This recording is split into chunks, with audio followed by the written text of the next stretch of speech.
How big is it? Unlimited? Can it just keep growing? That's what she said. What up, critters? We back for that episode 3 of Vox Machina. I'm excited. Once again, it's going to be a theme every single episode. I'm going to be more and more excited because episode 1, dope. Episode 2, dope.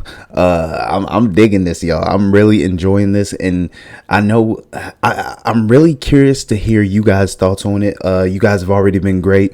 Obviously, I haven't dropped. I'm recording episode 2 and 3 in the same night, so I haven't seen comments on these videos yet.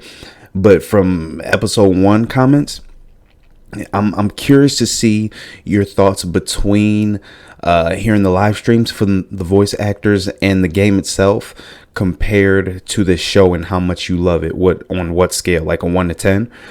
Just because I know you have people who say when companies take liberties such as like from book to show adaptations, you guys seem really pleased with this, so it seems like they're really showing a lot of love and attention to the show, and it's coming across because I've enjoyed every second of it so far, and it feels like these are like 25-minute episodes and they've packed a lot of information into them, it seems like, already. So I'm loving it. You guys are giving me a bunch more in the comment section, which we're about to get into now.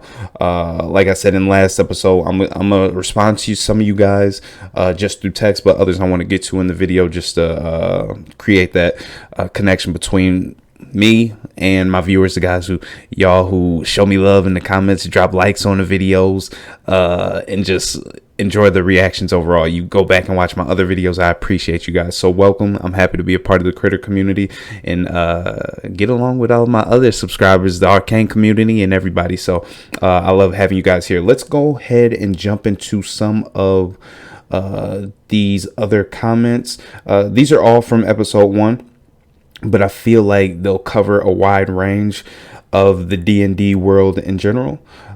So I feel like it wouldn't be too much to expect like further information on the rest of the series. I guess I could just take all this in and add it to each episode because it seems to be just information on characters and how this show came about. So I love that. Let's get into this first one. We got TAB or Tab. You did miss Keyleth. I'm blanking on what exactly that means. Did I not address her in my discussion at the end of the episode? That might be what you're talking about. It's not Lord of the Rings, but all D&D groups tend to be kind of anti Lord of the Rings. Okay, got it. That's funny because it's kind of ironic that Amazon Prime is producing shows for both this then and Lord of the Rings coming up. I think at the end of this year it comes out, but nonetheless, I'm excited for both of them. And this one actually popped up on me out of nowhere. I had no clue about it until Amazon recommended it to me, but I'm glad I got into it now. So instead of noble warriors who are sworn to fight the great evil, you will inevitably get a bunch of dumb fucks who just want to kill stuff and eventually kill the great evil. so they pretty much come, see, and conquer, and then fuck shit up and then conquer. That's how it works with them. I kind of like that. That's funny. And eventually kill the great evil. Fun fact, the burp was actually from Vex and Keyleth's actress, the female characters, not Grog's actors. Vex is the guy. Yep, Vex is the girl. As one reviewer said, Vex is male, Vex is female. There are so 12 episodes, 3 per week. Perfect. And I'll be reacting to all of them. And again, the breakdown for the characters, I know there's a lot of them. We just added in more vampires, Silas, Lila, Desmond. So I'm pretty sure they're vampires. So let's get to this next comment because we got a few to go through. Tico Zayas. First two episodes are one arc from before the Critical Role people started streaming their D&D game. The rest of the season follows a fan favorite arc from the first campaign, the Briarwood arc. Okay, so happy non-CR fans are digging the show. I'm loving it so far. Okay, so I wonder how long this went on for before they actually started streaming. I know one of you touched on how many hours of footage and content there is of them playing the game, but I don't know how much of that took place before they actually started like live streaming it. So, or when they started to kind of get big, I guess. I don't know exactly how that works. But I'm sure you guys will elaborate on that for me in the comments. Passing through Alaska. Damn, you got a long ass comment. I'll read a little bit of it because I don't want to make this intro too long. All I see is dicks and so many dicks. Hold on, we'll start at the beginning. Welcome to the world of critters. Basically, years ago, a talented voice actor was about to have a birthday. And to celebrate, Matt Mercer, another well-established voice actor and talented game master. Okay, I like that little connection because I'm a big sports guy, so I can relate to that a little bit. GM, general manager, game master sounds like the same thing a little bit. Was asked to run a role-playing game, and yeah, he has like the same role for a group of friends who also happen to be voice actors. So a group of nerdy ass voice actors sat around and played D&D. And you're the second person to say that, nerdy ass voice actor. So I'm wondering, with the lightheartedness of the show, this community that I've seen so far, I'm wondering if the voice actors are the same exact way in like real life, and that's how they refer to themselves, as nerdy ass voice actors. I like that. It makes it more fun, and it makes the voice actors, even though I don't know them, haven't seen them, a little bit more relatable. I like that. Where did I leave off? Group of friends. Trust me, if you've played any big video games or watched animations through the last decade or so, you've heard them. Even if you don't know who they are, the group had so much fun they made it a regular thing. Felicia Day of Geek and Sundry heard about this game and approached them with the idea of streaming it. Okay, so that's how it came about. And it became a hit in its field, eventually growing into its own company. Oh, wow. And channel known as Crit. Oh, okay. Thank you. So that's what I was wondering, exactly what the difference between Critical Role and D&D was. I wasn't sure if they were their own group aside from D&D, and D&D was just a game. But that definitely clears it up for me. Thank you. I'm going to get back to you. I'm going to read the rest of your comment and respond to you later. It's just really long, so I don't want to read the whole thing here. We got King Arthur. Vox Machina is a joke on the original voices and creators of the characters. It means voice machine. Okay. I knew that term Vox rung a bell, but or Vox Machina, it sounded like something, but I couldn't put a finger on what it was, because I'm pretty sure I've heard it before prior to the show being announced, and prior to me hearing of it. I just didn't make the relation before you wrote it out in your comment here. Roughly translated, and they are all professional voice actors.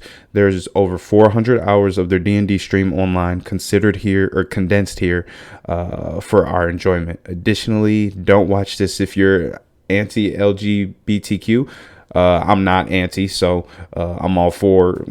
I support everybody. So live how you want to live. Vax is bisexual. Okay. Also implied as bi, and that came across in that scene with what was his name? Gilmore was his name, I think, who owned the shop in the first episode. Scanlan is implied as pan, and many of the supporting characters are gay, trans, etc. Okay, no problem for me. I'm gonna enjoy the show regardless. So, Joel Pearson. I only just realized that the tune Scanlan was whistling while going to take a leak was a song he sings in episode 3. I'll look out for it. We on episode 3 now, baby. Padraig Roberts. Mate, you are like a few minutes in and already realized Trinket is the most civil of the bunch. You get it. I think you I did realize that kind of early. Yeah, because the group is just wild in general. The Trinket's like me. He just a chill dude or chill bear, but I like him. Let's get to this next one. Patrick, you had another one. Hold on, how long is this one? The belches that Grog does are actually a combination. Oh, so you talked or touched on the voice actors doing the burps, or the female voice actors doing the burps for Grog, and it wasn't actually his actor. So that must, I wonder, how do you guys know that? Behind the scenes footage, or is that something they pointed out on their social media or something? Let me know. What we got here. We got Bloody Shadow 1. A lot of the adult animation shows are great because you have people who grew up loving cartoons as a medium but want something now. Exactly. That is a very good point. They can still enjoy as adults. For decades, most adult animation has only been comedy shows, usually with gross out humor like South Park, Simpsons, Family Guy. Not saying those are bad, but they had a very niche market of being for a specific type of fans. So now you get animated shows that are for adults that are more varied with action shows. That doesn't mean they have or they don't have any humor, but now they can focus on plot instead of just being a comedy show. Very good point. And I love that because I still enjoy some cartoons like SpongeBob. I could go back and watch all those episodes in lighthearted, like nostalgic ones that I grew up with. But still nowadays, if I go to a cartoon or animation that I want to watch, I want it to be more adult themed, like this Vox Machina, like Invincible and your animes. Even though those can still be a little kiddie, they're more adult themed, and I enjoy those. Even though they're not full of like cursing, blood, they're still more relatable in terms of real world things that you can associate to like emotions and feelings and stuff like that. So I do like it. Buddha Bright, you said, and yes, Keyleth getting white girl wasted is running joke in the broader story. Okay, I'll keep an eye out for that as well. We got Carly CC Chapman, and then we'll read two more, and then we'll get into the reaction. You're the first of the reactors I've seen pronounce the name right without knowing anything about it. I'm impressed. Thank you. I try, but you see, I'm butchering some of these names in the comment section, so don't give me too much credit. Number two, this is based on the first campaign of Critical Role, which is a huge stream series where it's in their own words so it is their own words, a bunch of nerdy ass voice actors sitting around and playing Dungeons and Dragons. Nice. They have different characters each campaign season, a different story. Okay, got it. A different story each campaign season, and they're on their third campaign season right now. Okay, so I don't know anything about future episodes. I know obviously this first season is 12 episodes.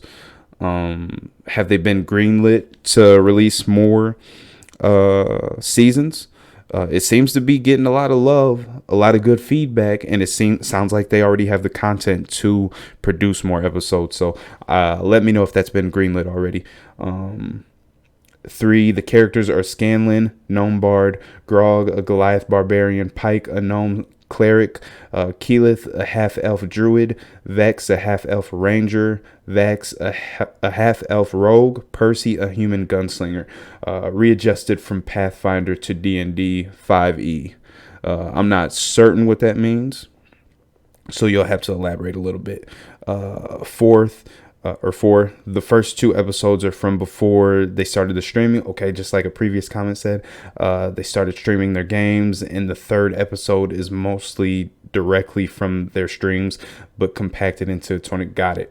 I hope you enjoy it. I know I'm going to enjoy it because I've loved it already. And me being new to it and already having an investment in so many of these characters right off the bat, I know I'm going to enjoy this. Edit. The reason the King's voice may sound familiar to you is because that's Kari Payton, the voice. Yep. Oh, he did Cyborg too? Oh, nice. Yeah, I love Amazon. They got a lot of... I don't know how iconic they are because I don't know how much they've done voice acting. But... or at least I should say that I've heard. But you also, another comment said that I'm sure I've heard them at some point, and because I do play video games from time to time, so I'm sure I've heard them at some point. But back to my point, Amazon seems to be pulling from the best of them for these animated series, and I like that. And it seems like they're going to have them on for a lot of these future animated series that they come out with, so they're kind of locking them up as far as the market goes. A couple more.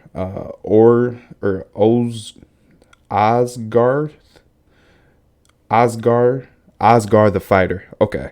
The voice of the king is Kari Payton. Yep. Okay, cool. Cyborg and Teen Titans. Welcome to the family, new critter, and I'm strapped up, baby. I'm ready for it. Okay, and then we'll get to those other ones in episode 4 reaction. Appreciate you guys dropping the comments. I love it. But yeah, that's it for those. Let's get straight into this episode. We got episode 4, episode 3. What's the name of this one? The Feast of Realms. Let's get into it. Ooh, we getting a flashback? Look at the little gunslinger. Oh, damn. Or is that him? I didn't notice him because the color of his hair. Ooh. Ooh, well, damn. Oh, he didn't join up with this group who killed his family, right? Damn. All right. More character development, adding depth to his character. He got a dark past for sure. Damn, yeah, he's definitely haunted by his past. That flashback was a little weird. Bouncing in between. It looked like different time periods of his life.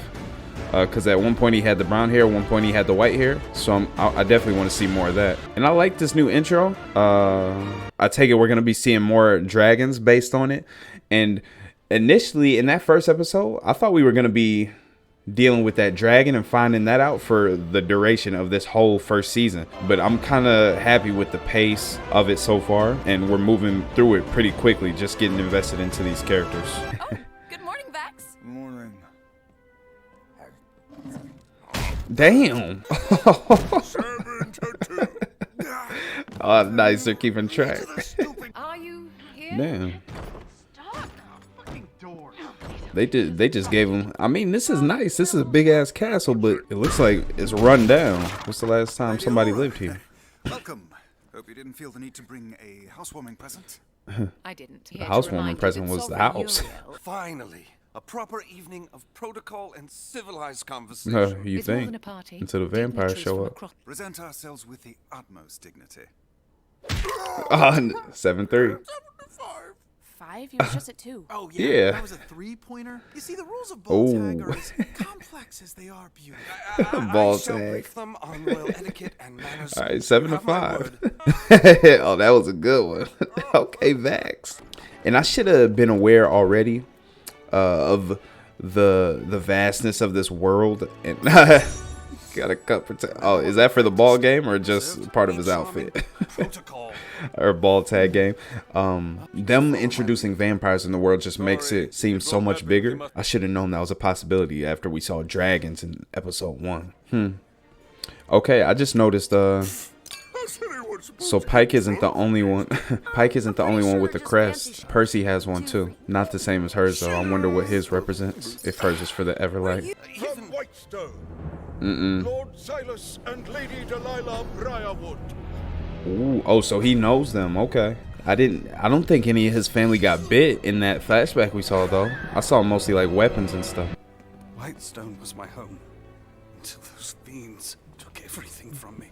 What do you want us to do? Okay, so that answers my question a little bit. Yeah, because I had maybe a theory that these vampires were part of the solution for this realm. Maybe they really are good in the security of it. But based on Percy's reaction, that might not be the case. Damn, I'm sitting right across from her. Percy!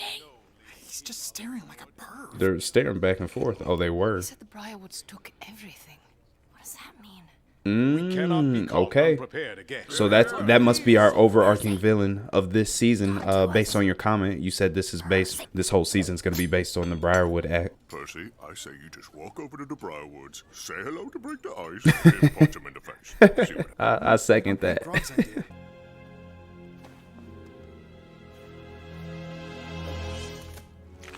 Ooh. Why his snake got a eye patch? A one-eyed snake. I don't know if that's the joke, but that's funny. And he took it from his waist. That's good. Or perhaps I might be forced to send a garrison of troops to check on your city. You won't need to do that. Ooh, as soon as he touched him, I was gonna say, does he have some type of mind manipulation? You are right. Damn. There's no need. In fact, Whitestone needs to be protected. I guess that is a vampire trait. She saw the whole thing happen. You forget, Ooh, nice catch. because movies only focus really on the biting, the neck biting, and the drinking blood part. But I like that in this initial scene already, they've added more depth to these vampires. My husband, Silas. Charmed. Okay, so those are Percy beautiful beads. Percy and Vex I are have wearing the some just same like it, crest. you Is that just their team crest? And it is a little unique, based on me knowing his abilities, like the stealth powers, lockpicking, and stuff like that. Obviously, figuring out trinkets. It's nice to see him use some type of a magical element with his belt, transforming from a belt to a snake. I wonder if he got that from Gilmore. The official story is that the city was administered by the Derolo family until they succumbed to a rare disease. But I'm afraid the truth is we concocted that tale to protect their legacy. Sound like the damn The Uchiha sad house. reality, they abandoned their people to rot. Thank you, Sovereign Uriel, but I think we will retire for the night. It was Oh yeah, he excuses gonna for a lose moment. it. They're gonna have to keep him under wraps. All right, so I was wondering how exactly they'd make him relevant as a human with no real powers. Understand. But I Help like us this understand. backstory for him. Briarwoods. They murdered my entire family. Yeah. I'm wondering why they did it with all weapons though. Maybe they weren't vampires at that point, and evidently their powers, or at least the mind manipulation, has to be Whispered one. Finding the through boys. touch. They can't just make eye contact. Ooh, the hell was that? Oh damn! Oh, super speed too. Vampires, Beg your duh. pardon. Just turning down your bed. Forgot those I like little- that. I thought he was gonna typical show. I thought he's gonna get away right in the nick of time, but there they go flipping his script again. Ooh, I don't know how that's gonna play out. I wonder if any of these people are gonna have any type of resistance to that manipulation. If it was, I feel like it'd be Pike or Scanlan with his spells. Okay, James Brown. Just a distraction. I love it. Oh, huh.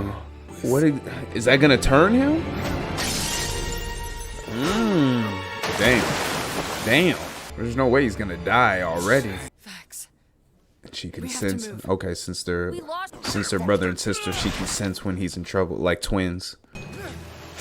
Ooh, There's no way out tonight, my friend. get his ass. Is that Keyleth who brought the bird? Damn, what? Okay, so she's even got mystic abilities too. Damn. It's the pup who survived. All grown up. Step off, bitch. Not her. I know she bad. She the evil one, but I like her power. Come on, please.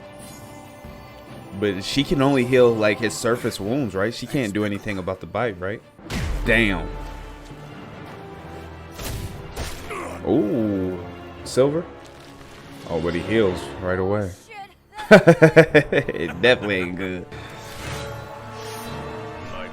Ooh, come on, Percy. You need that blade. Oh, I thought he cut his hand off. You got a sword. Take it. Or you could take it, girl. I know you got an axe, but add to your inventory. Damn. I was gonna say that first swipe he took, he got his back, and Grog didn't even react to it. Ooh. Dang. Ooh, and it grows from. Ooh. That's dope. It reminds me of. I'm forgetting the name of the sword, but Kisame's blade, the shark blade in Naruto that absorbs chakra. Why why you open your mouth like that? How big is it? Unlimited? Can it just keep growing? Nice. You the best. That sword is dope. I'm gonna need Vox to take that. Grog or somebody. Entirely too much trouble. Okay, so her herself, as a oh my god. So her herself, she's not magical, but it's those stones that's giving her the power. Okay.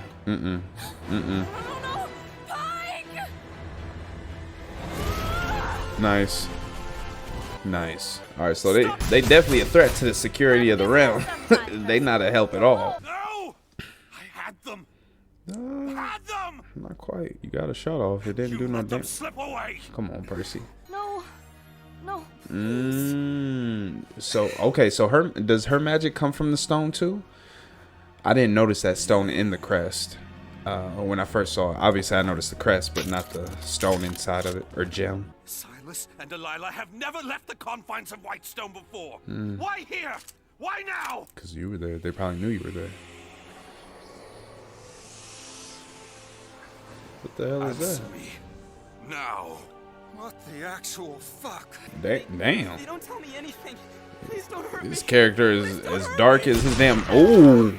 Percy, stop! As dark as his damn nightmares. What the heck? Now Okay, your so soul he is more than a forfeit. gunslinger. Halt right there! What is the meaning? Oh, now you want to do something, Uriel? Guards! Arrest Vox Machina! He doesn't seem. Okay, I wonder if Silas has influence over him even when he's away. Since, oh, damn it, that's the end of the episode already. We're watching the credits. We'll be back in a second to discuss.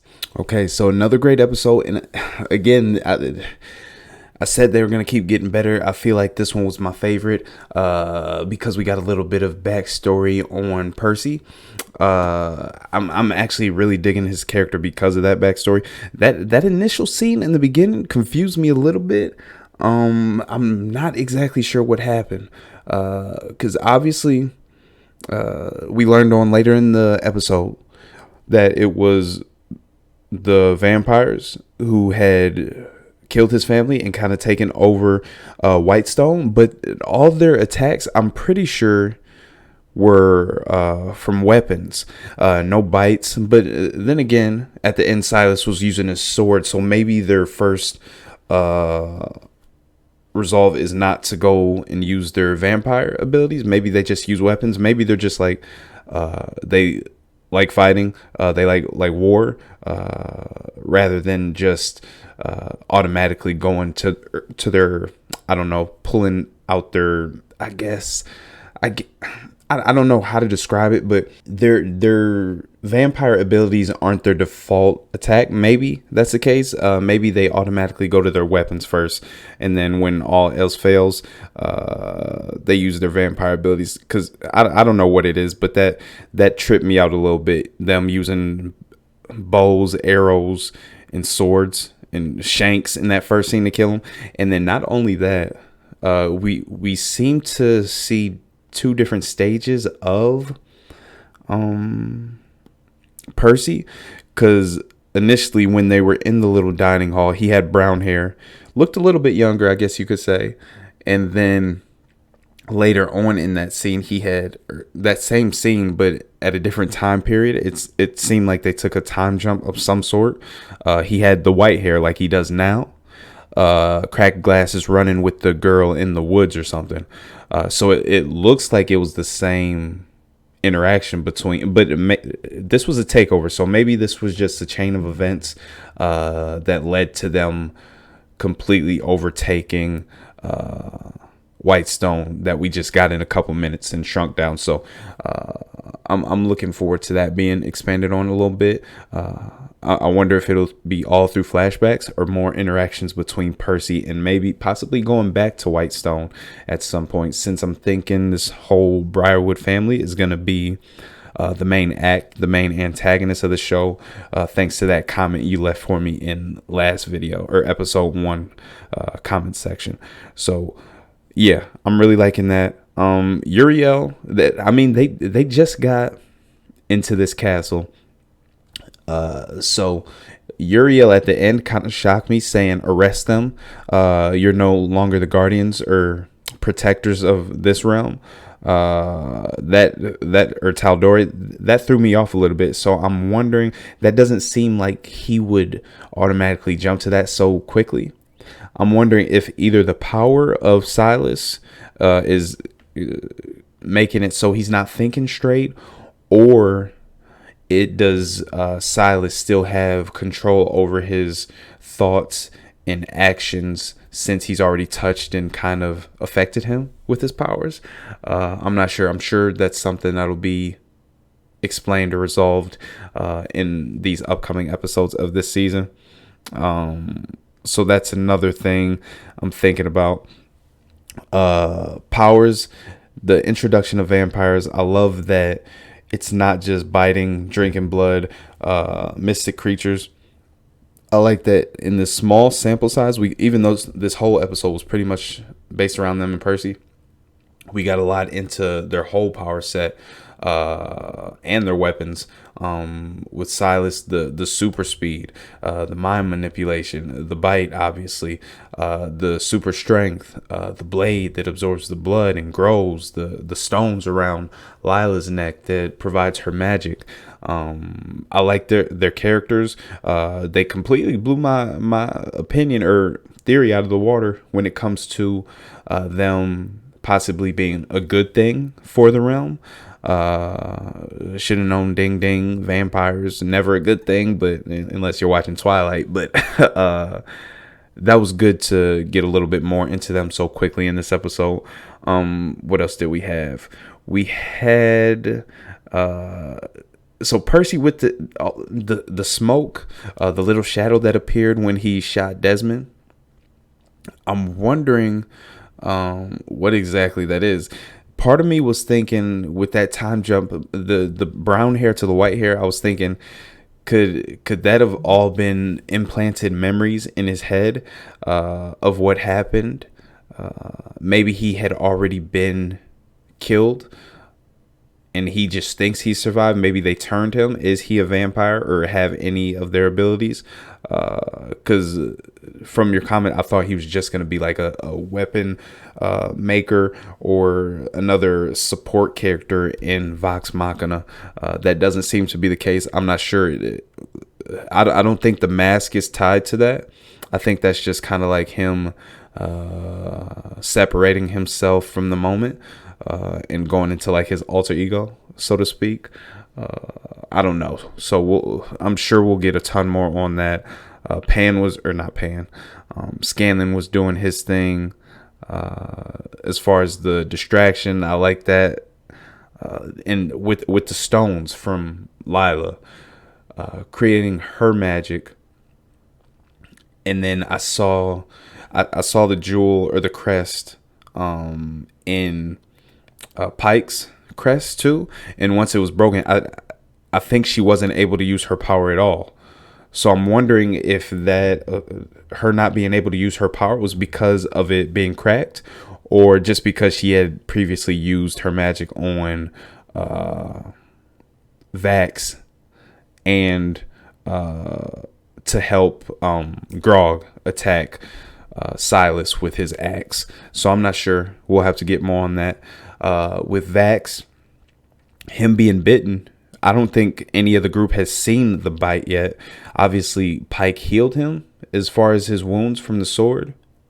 I don't know if her abilities would heal maybe the holes in his neck, but not the bite itself to turn him. So I'm wondering exactly what's going to happen with that. But layers on top of layers on top of layers, it keeps adding things in while giving us backstory still. And I'm wondering if we'll get several episodes just on Percy, or that might just be like the all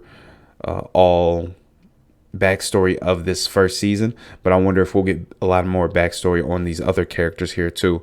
Theirs may not be as extensive.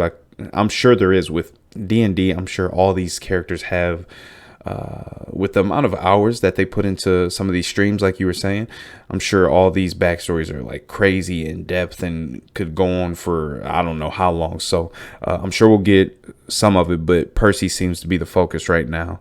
I think Vax raises the biggest question as far as what's going to happen to him in this episode. And it's crazy because as vast as this world is becoming already in these first few episodes, we only touched on the Brightwoods, or the Briarwoods, excuse me, in this episode in Whitestone.